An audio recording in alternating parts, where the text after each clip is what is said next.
Salve, salve galera! Bora para mais um React com o professor Xandão. E quero antes de tudo já agradecer quem está contribuindo com o canal, quem está mandando mensagem, quem está curtindo, quem está compartilhando. Então assim, essa contribuição de vocês é muito importante, porque o canal é novo, a gente está investindo agora tempo, disposição, dinheiro. Então é a partir dessas pequenas ações que a gente vai conseguir fazer o canal dar certo e construir cada vez mais um canal sólido, tá? Tem o QR Code dos meus cursos, tem o Pix aqui em cima, fiquem à vontade para contribuir. Sem mais enrolação, vamos para o react do tema, que é o tema do momento, de novo, Irã e guerra no Irã, Estados Unidos. E hoje a gente vai reagir ao vídeo do Nerd. Será que ele está falando alguma coisa com propriedade? Será que ele está contando a história certa? Vamos ver. Porque mostra exatamente o início dessa guerra toda entre Israel e Irã. E tirando a ironia de toda a situação, continua estranho também que os Estados Unidos esteja preocupado com o programa nuclear iraniano. Afinal, o mesmo programa nuclear que os Estados Unidos aniquilou com um bombardeio cirúrgico lá em junho do ano passado. Quem é que lembra disso aí? Ou o bombardeio não foi tão eficiente assim como eles disseram, ou o programa nuclear não é um motivo real para o ataque de agora. Esse é o ponto. Estados Unidos, Donald Trump cometeu um crime de guerra, porque quando você ataca uma base, uma usina nuclear, isso é um crime de guerra. Você não pode. Segundo os protocolos internacionais, tá? Isso aí é passar a barreira daquilo que é admissível dentro de um contexto de conflito bélico. E os Estados Unidos passou essa barreira.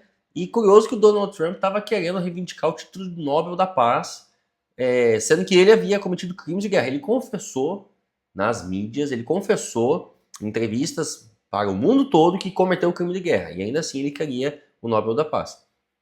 Fato é que sim, eles atacaram a instalação que ficava no subsolo, né, lá no meio do deserto. Mas e aí? A resposta dos Estados Unidos foi: acabamos com o programa nuclear. Mas será que acabaram mesmo? Né? Porque sempre em guerra, em momentos assim, existe uma guerra de narrativas, discursos. Então um está falando uma coisa, outro está falando outra, e um afirma que fez determinados feitos, e o outro afirma que não fez nada. Enfim. Tá? O Irã ficou um pouco silencioso nesse tema, e os Estados Unidos afirmou que tinha acabado com o programa nuclear. Claro, isso aí é parte do soft power, né? A influência a partir da narrativa. Logo, logo sai um filme deles sobre isso, e as pessoas vão começar a lembrar do Rambo e etc. Mas talvez eles não tenham destruído mesmo todo o programa nuclear iraniano, até porque pode ter vazado algum tipo de informação, eles podem ter retirado o substrato, aquilo que era mais importante, o enriquecimento de urânio, e beleza, eles tiveram algumas perdas, mas não o plano inteiro. Enfim, é um tema que fica no ar, mas segundo as afirmações, segundo o discurso dos Estados Unidos, do Donald Trump, parece que eles ainda tinham motivos para comprar guerra com o Irã. Ou seja, se haviam destruído a guerra, o plano energético nuclear do Irã, por que eles estão ainda com esse discurso? Então talvez não tenham destruído nada, né? E aí a gente vê uma contradição deles, ou é uma mentira, propriamente dita, né? O que eu acredito que seja uma mentira. Do início ao fim sempre foi uma mentira. Não dá para esperar outra coisa, senão a mentira daquilo que vem dos Estados Unidos. Galera, o programa nuclear iraniano ele tem sido alvo de sabotagem e ataques diretos por décadas. Estou falando que instalações foram bombardeadas, sistemas foram hackeados, cientistas foram assassinados. O tempo todo isso acontece, o tempo todo. E o programa continuou. Em novembro do ano passado, o ministro das Relações Exteriores do Irã, o Abbas Araghchi, ele mandou real, abre aspas. Vocês destruíram as instalações, as máquinas, mas a tecnologia não pode ser bombardeada. E a determinação também não pode ser bombardeada. Aí fica difícil, né? Assim, a instalação, beleza, a tecnologia, o quê? Tudo da tecnologia? Ou ficou alguma parte de tecnologia que não foi destruída? E, de fato, o fim da conclusão é matador, né? A motivação não foi destruída. Na verdade, a motivação, ela só aumenta depois de um ataque desse. Ou seja, se ainda tinha gente em dúvida se deveria ou não ser executado o plano de desenvolvimento e enriquecimento de urânio para fins militares, agora não resta dúvida nenhuma. É a única alternativa para o Irã para escapar dessa guerra incessante que o Irã está travando com Israel e com os Estados Unidos. Meu parceiro tá pedindo pra levar. O Irã também pede, né, cara? Mas sempre tem outro lado. Oficialmente, o Irã ele é integrante do Tratado de Não Proliferação. Não tá pedindo para levar, ele tá se defendendo. É o país que estava literalmente na dele. segundo o discurso, a narrativa deles, que também não dá para confiar muito, que queria enriquecer urânio para fins pacíficos, energéticos, para desenvolver a civilização. Eles estavam na deles. E aí, quem que ataca? Israel. E depois quem que ataca? Estados Unidos. Então, assim, não é que ele está pedindo para levar. Existe uma reação. Vamos lembrar de Malcolm X? Nunca confundir a reação do oprimido com a violência do opressor. Cara, eu acho que essa frase, ela ajuda a esclarecer, a evitar com que a gente caia em equívocos em, sei lá, 90% das vezes em que a gente entra nesses assuntos. Essa é uma frase, vou colocar, é um aforismo necessário e fundamental para a gente ler o mundo. Tá? Nunca confundir a reação do oprimido com a violência do opressor. Nuclear. Ou seja, eles concordaram em desenvolver tecnologia nuclear só para fins pacíficos, igualzinho o Brasil. Aí uma investigação da Agência Internacional de Energia Atômica, feita lá atrás, descobriu que o Irã estava pesquisando tecnologia para a fabricação de bombas entre os anos 80. Essa agência que é governada pelos Estados Unidos, porque é um pequeno braço da ONU, que assim, a gente já percebeu que não manda porra nenhuma. E o que manda por trás da ONU é o próprio Estados Unidos. Então, assim, não dá para ter credibilidade em nada que vem desses órgãos, dessas instituições internacionais, direito internacional, tudo isso aí foi jogado no lixo. A única coisa que realmente vale é, você tem bomba atômica ou não tem? Se você não tem, você vai aceitar, você vai engolir o que tiver que engolir. Se você tem, aí existe diálogo. Então é literalmente isso. Irã queria negociar com os Estados Unidos, mas não há diálogo entre lobos e ovelhas, como bem disse Brad Pitt no filme Troia. Ou seja, enquanto o Irã não tiver bomba atômica, não tem diálogo. Eles vão ter que aguentar o que os Estados Unidos quiser. Agora, os Estados Unidos não têm esse mesmo embate com a Coreia do Norte, ou com a China, ou com a Rússia, certo? Em 2003. Opa! Queriam guerra, porra. Aí rolou uma pressão fortíssima internacional durante anos, né? E aí sim, a Agência Internacional de Energia Atômica fez uma nova fiscalização lá e determinou em 2015 que o Irã estava se comportando desde 2009. Os caras estão comportadinhos, show. E detalhe, tá? Que essa investigação, ela não acontece em Israel. Então, o que acontece lá no programa militar de Israel? Ninguém sabe. A paz vem, né? Tanto foi que o Irã assinou um acordo com 6 potências mundiais concordando, sim, em reduzir drasticamente as atividades que eles estavam fazendo lá, as atividades nucleares, né, em troca de redução nas sanções econômicas. Tipo, libera pra mim que a gente para aqui com tudo que a gente tá fazendo nuclear. Em 2018, no primeiro governo Donald Trump, o presidente dos Estados Unidos rompeu esse acordo e voltou a impor sanções pro Irã. Na verdade, os Estados Unidos, recentemente, têm saído de todos esses tratados internacionais, de todos esses acordos de não proliferação de bomba, de tudo, meio ambiente, ou seja, eles não estão nem aí para nada, nada. Eles têm um único objetivo, continuar mandando, escravizando, continuar com um plano imperialista e o resto que se foda. Opa! Chamada para guerra. O Irã respondeu, voltando a produzir urânio enriquecido. Aí, em 2025, os Estados Unidos bombardearam instalações de processamento nuclear no Irã. Aí, cara, o Irã voltou para a mesa de negociação. A negociação não avançou e a gente chegou num novo bombardeio. Na verdade, eles já estavam na mesa de negociação e aí Israel ataca no meio da negociação. Calma aí. Parece confuso, né? Vou contar de novo a história. Eu lembro disso, foi ano passado. Se você tem boa memória, você também lembra, tá? Eles iam ter uma reunião marcada para o final de semana, no domingo, no sábado, e na quinta Israel ataca, entendeu? Na quinta, não deu para nem esperar a reunião. E detalhe, que esses ataques não acontecem de uma hora para outra. Você não vai organizar uma operação dessa de uma hora para outra. Ou seja, para eles terem atacado na quinta, tendo uma reunião no final de semana, o ataque já havia sido planejado, organizado muito tempo antes. E aí eles executaram na quinta. É confuso. É praticamente impossível você entender a real motivação do Irã nessa história, até porque é muito complicado investigar o Irã, não dá pra tu chegar lá, né? Só que, por outro lado, a motivação não é tão complicado assim. Exige estudo, exige dedicação, exige disposição. Você quer realmente querer entender o assunto. Se você se contentar com o senso comum, se você se contentar com o que está passando lá no G1, no Globo, nesses jornais aí da mídia burguesa, aí você vai ser difícil mesmo. Eles confundem as informações, eles falam coisas erradas, aí você aprende de um jeito. Você começa a investigar um pouco mais a fundo, você vê que é de outro jeito. Aí você não entende nada, tá? Mas assim, não é tão complicado, é que exige estudo. A ação dos Estados Unidos e de Israel parece também ser outra, não parece programa nuclear, parece ser derrubar o regime do Irã. Eles sentiram que a hora é essa, sabe? Tipo, tudo ao redor tava levando pra essa direção, pra aproveitar essa janela. O Irã tá passando por uma crise econômica severa, justamente por causa das sanções que eles vêm sofrendo. O povo já foi pras ruas pra... Esse é um ponto. Porque o Irã, ele tem os seus problemas econômicos muito por conta dos embargos. Imagina só, você é um país que quer desenvolver sua economia, mas os outros países não fazem comércio com você. Então os outros países não compram de você e não vendem para você. Às vezes produtos que deveriam, que os outros países deveriam vender, produtos fundamentais para o desenvolvimento, sei lá, velho, de algum tipo de pesquisa, de algum tipo de material, de indústria, você não consegue ter acesso. Se você não tem acesso, você não desenvolve essa indústria, essa pesquisa. Então, o Irã sofre com essas sanções, o que acaba prejudicando muito o desenvolvimento deles. Mas o ponto é que me parece, tá? E assim, não é nem um achismo meu, eu meio que tô batendo no martelo, que não é bem a treta de querer mudar o regime, tá? Claro, mudar o regime seria interessante, deixar o Irã ao lado dos Estados Unidos, ao lado do Ocidente, tal como era lá na época do Shah, até a década de 70, seria muito bom. Mas, muito mais importante que isso, porque para executar esse plano, não é desse jeito que eles estão fazendo, tá? Não é assim que se muda o regime de um país. Agora, se você desestabiliza o Irã, você pode prejudicar a China. E aí a gente vai chegar lá no centro da cebola, que tem diversas camadas, da qual a superfície é blá blá blá de direitos humanos e blá blá blá de não sei o quê. Já parar para pensar que eles falam mal do Irã por conta do ataque aos direitos humanos. Sendo que o que os Estados Unidos está fazendo é muito pior. Sendo que o presidente dos Estados Unidos tem rolo com Epstein, tá? Que era um cara que fazia tráfico de pessoas e aliciavam crianças. Assim, esses escândalos todos, que eu nem vou ficar falando muito aqui, vocês sabem.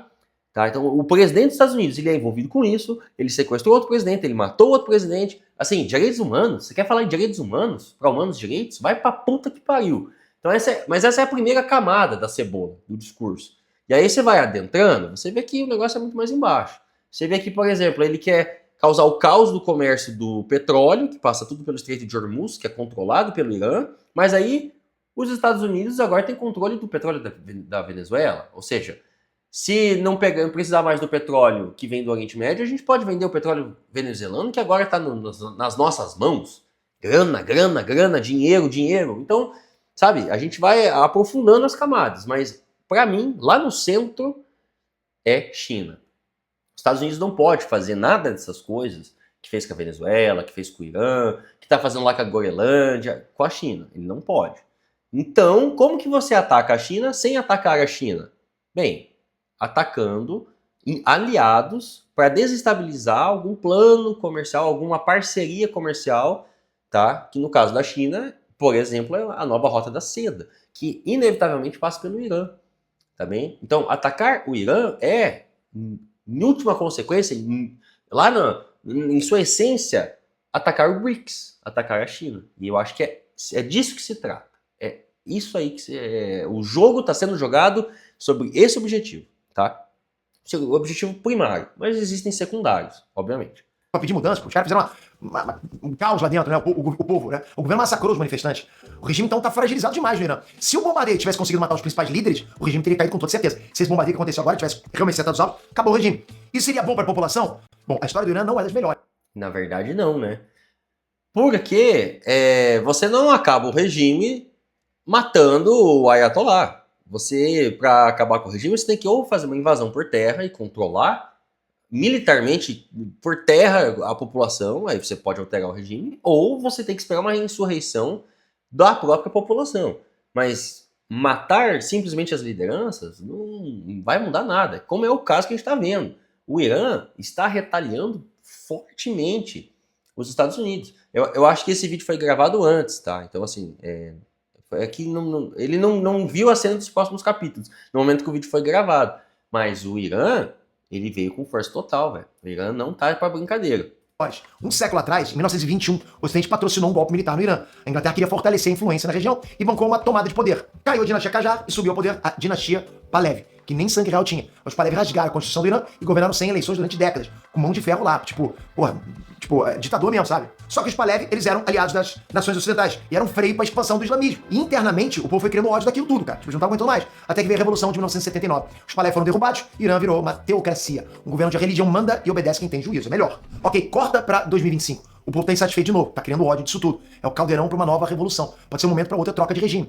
Esse novo regime vai ser bom pro povo? Vai ser forte? Vão governar com mão de ferro? Impossível saber. Porque, historicamente, é muito complicado. Isso é muita coisa, muitos fatores, né? Os Estados Unidos já derrubou uma teocracia no Afeganistão, não aguentou o rojão, saiu do Afeganistão, a teocracia voltou. Não dá pros caras ficarem. Não, e voltou muito pior, né? O Talibã é muito pior. Esse é o ponto. Essas situações levam os países a extremismos cada vez maiores. O líder que vai assumir o lugar do Ayatollah, você acha que vai ser um líder moderado? Com a raiva, com o ódio, com toda essa incerteza, com essa insegurança que está acontecendo, com todo esse ataque que está acontecendo? É óbvio que não.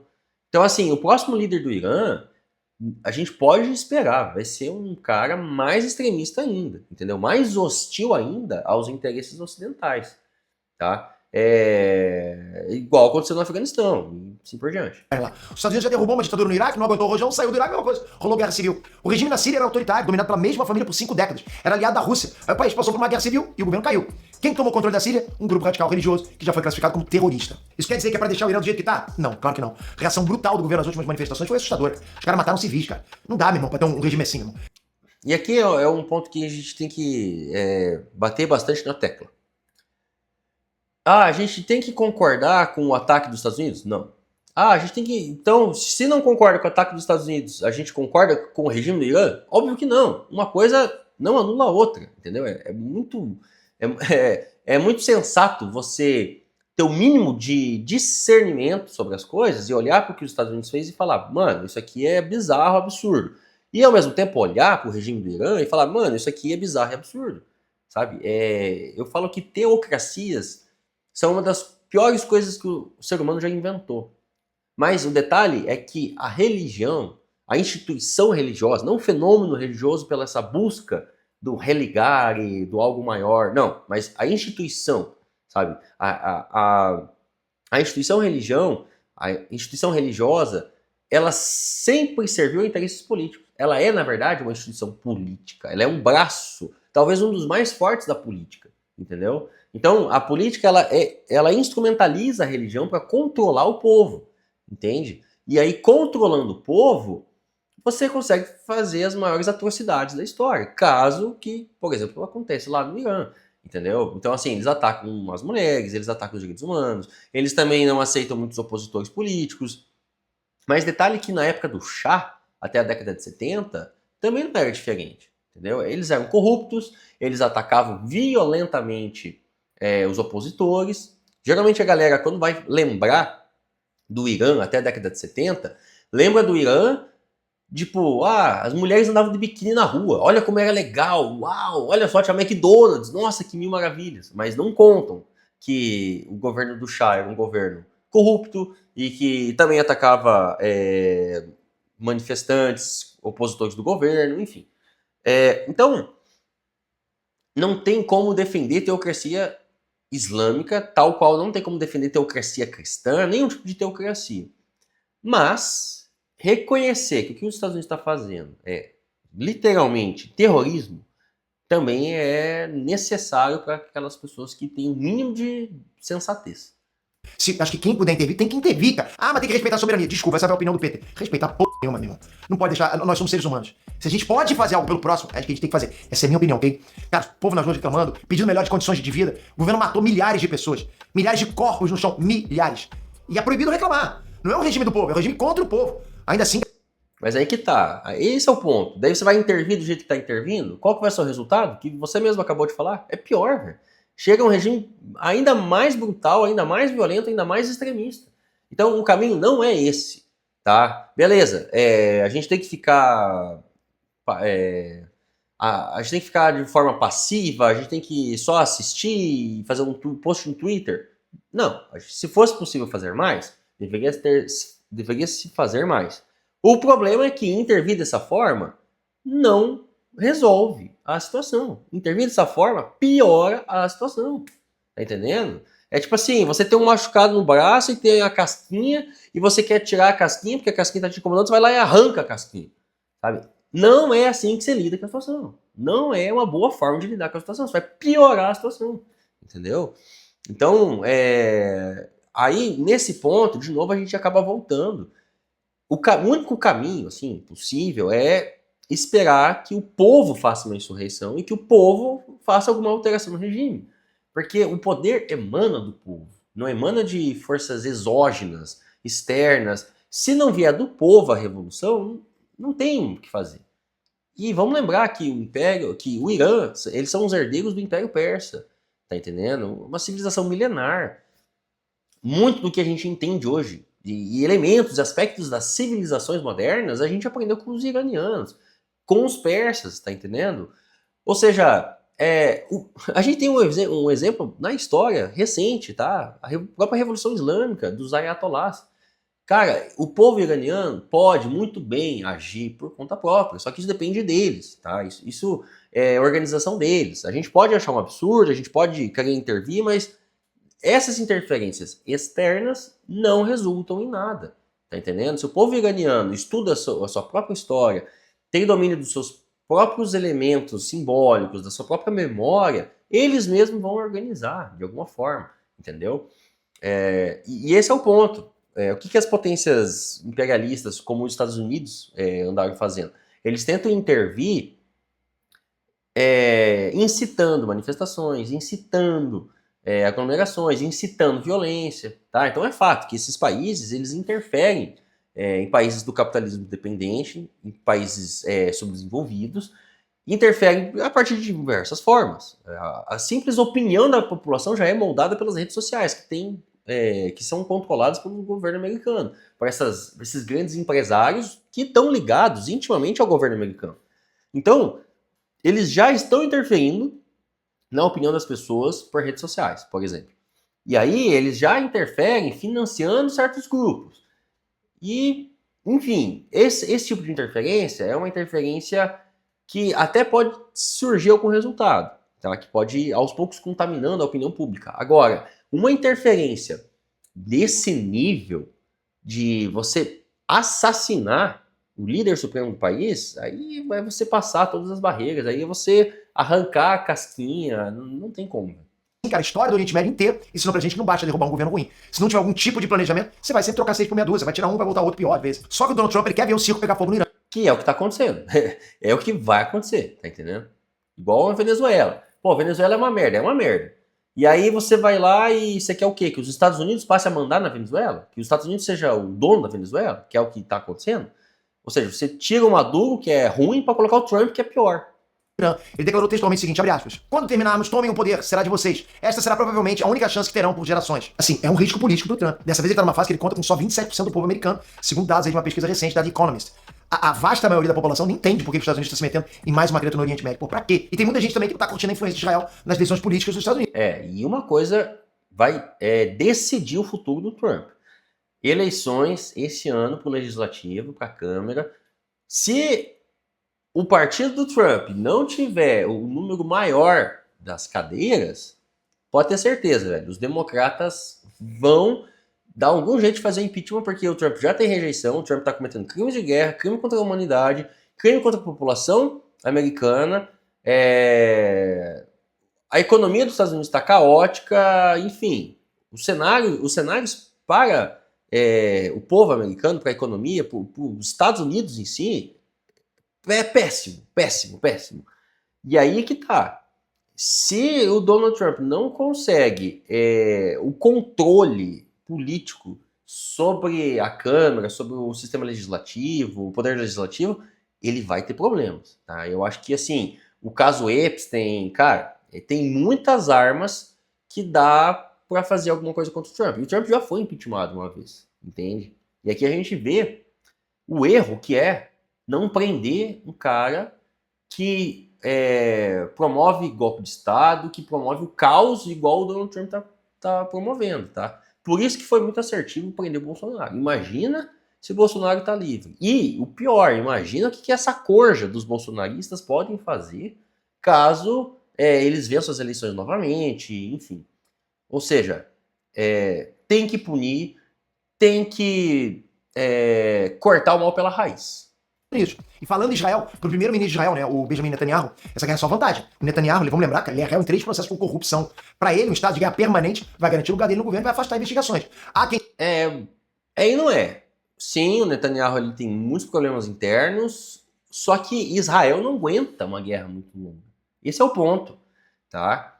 Os mísseis iranianos estão invadindo Israel, porque Israel tem o seu bloqueio lá, não sei o quê, mas não consegue conter os mísseis hipersônicos iranianos. Se começar a entrar, é o caos de Israel. Israel é um país muito pequeno, tá entendendo? Quanto tempo vai demorar para Israel reconstruir as suas cidades, para reconstruir Tel Aviv, para reconstruir Jerusalém? Como que fica o turismo? Israel é um país que boa parte da sua economia gira ao redor do turismo. Então, como que fica tudo isso? Inclusive, eu tô puto da cara, vai se fuder, seus filhos da puta, porque o maior sonho da minha vida é conhecer Israel, é conhecer toda aquela região, Iraque, Irã, porra, é sério, meu sonho. Egito, Irã, Iraque, Israel. E não dá pra ir, velho. Enquanto não acabar essa porra, eu não vou poder ir pra esses lugares. E o pior é que essa porra desse conflito vai acabar com o mundo. Então eu vou morrer sem conhecer esses lugares. Isso que eu fico indignado. Quem indica até que o Donald Trump poderia estar agindo a partir dos mesmos objetivos, né? Isso é especulação. Bora combinar que o Trump tem problemas internos pra se preocupar, pra caramba, né? E uma política externa agressiva, acho que seria uma rota de fuga também pra ele. Tipo, né? É meio que uma cortina de fumaça funcionando ao mesmo tempo. A questão agora, galera, é que o Trump ele vai ter que lidar com perdas em vidas americanas. Ele deixou isso claro no discurso de anúncio dos bombardeios. Ele já adiantou que poderá haver baixas. A opinião pública lá, cara, odeia perda de vidas de soldados americanos. Não dá. Uma coisa é bombardear sem que o inimigo tenha chance de revidar. Outra coisa é partir pro X1 e começar a voltar soldado batido pra casa. Dessa vez também. O Trump ele vai apostar numa estratégia que é muito arriscada, mas assim, vamos supor, ele ataca o Irã, sei lá, seja terrestre, e tem baixas, igual ele está anunciando. No entanto, ele consegue acabar com o Irã, e porque o Irã controla o Estreito de Hormuz, de novo, e o Estreito de Hormuz é responsável por boa parte do comércio do petróleo do mundo. Acabando com essa rota de comércio, de petróleo, vai sobrar o quê? A Venezuela, que está sob o controle dos Estados Unidos. Então, se os Estados Unidos conseguir, no final de tudo isso, ter um monopólio do comércio do petróleo no Ocidente por conta do poder que ele está tendo sobre as reservas de petróleo na Venezuela, cara, aí isso vai representar lucro financeiro, assim, exorbitante. E aí entra um outro ponto, que a própria população olha para o fato e pensa, putz, nosso país é foda, né, velho? Olha o que o nosso país está fazendo, nós somos muito poderosos. Então isso também acaba unindo o povo em alguma medida. Claro, sempre vão ter opositores, mas por conta dessas investidas, o Trump consegue talvez trazer desenvolvimento para os Estados Unidos. Algo que, por exemplo, está acontecendo lá na Palestina. Eles mesmos já disseram que eles vão pegar toda aquela região devastada e vão fazer resorts, e vão fazer setor imobiliário. Meu amigo, família de Trump, os apoiadores de Trump, a alta cúpula do Partido Republicano, esses caras todos já têm terreno, já têm tudo, já têm projeto feito. Compraram migalhas e vão construir uma das maiores operações do ramo imobiliário da história e vão ficar ainda mais bilionários que já são, entende? Então eu acho que a aposta do Trump é essa, porque existe a discussão, há ou não método na loucura do Trump, né, parafraseando Shakespeare. Então, eu acho que tem muito método na loucura do Trump. Ele sabe exatamente o que está fazendo. O ponto é, ele está sabendo medir as consequências. O ponto é, ele sabe aonde que vai dar tudo isso? De fato, será que ele tem tanto controle a ponto de nada sair fora desse controle e de que não aconteça imprevistos e que tudo ocorra da forma como ele está planejando que vai ocorrer? Essa é a minha briga e essa é a minha dúvida, que eu acho que só a história vai poder nos mostrar e nos ensinar. Então, cenas dos próximos capítulos. Um abraço, até a próxima.